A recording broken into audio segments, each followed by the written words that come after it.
अपने सब सुन रहे छी श्यामा म्यूजिक केर प्रस्तुति।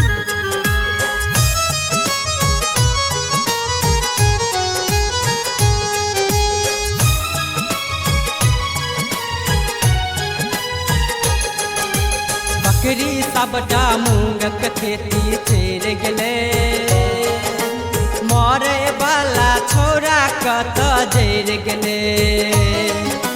बकरी सबटा मूंगक खेती चढ़ गेले, मरे वाला छोरा कत जड़ गेले। रोमै लेने आबै बकरी खेत में, रोमै लेने आबै बकरी खेत में।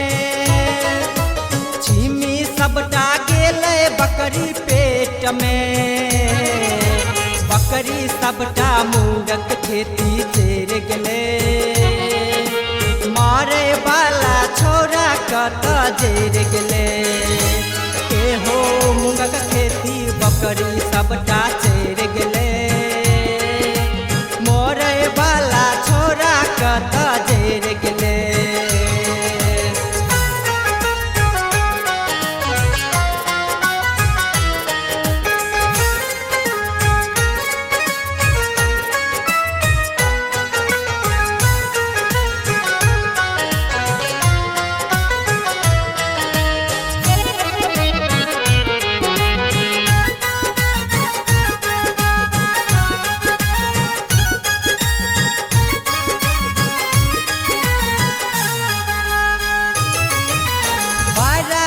जतन से हम कैलौं खेती, 60 रुपए दर से हम किनलौं बीची।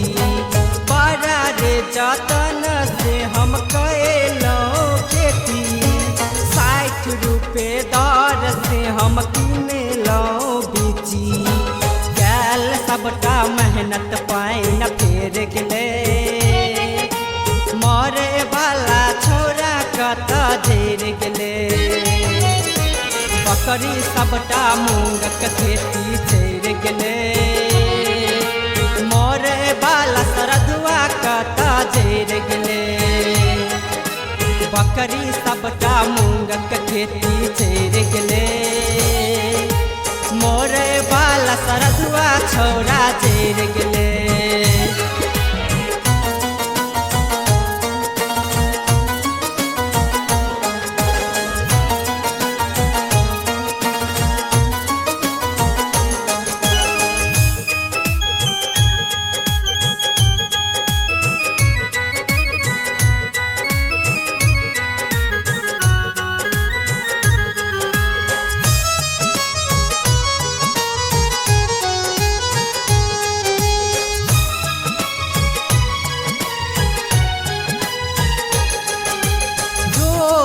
जितेंद्र समझौता करे हैं, मुखिया आ पंच के घर बोले हैं। हाँ जोड़े देहाती समझौता करे हैं, मुखिया आ पंच के घर बोले हैं। लेबै सब जुर्माना करबै लेट ने, बकरी सबटा चढ़ गेलै खेत में।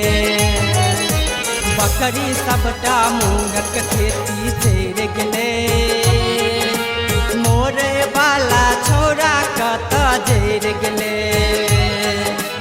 बकरी सबटा मूंगक खेती चढ़ गेले, मोरे वाला छोरा कत जड़ गेले। बकरी सबटा मूंगक खेती चढ़ गेले, मरे वाला छोरा कत जड़ गेले। बकरी सबटा मूंगक खेती चढ़ गेले, मरे वाला छोरा कत जड़ गेले। रोमै लेने आबै बकरी खेत में, रोमै लेने आबै बकरी खेत में।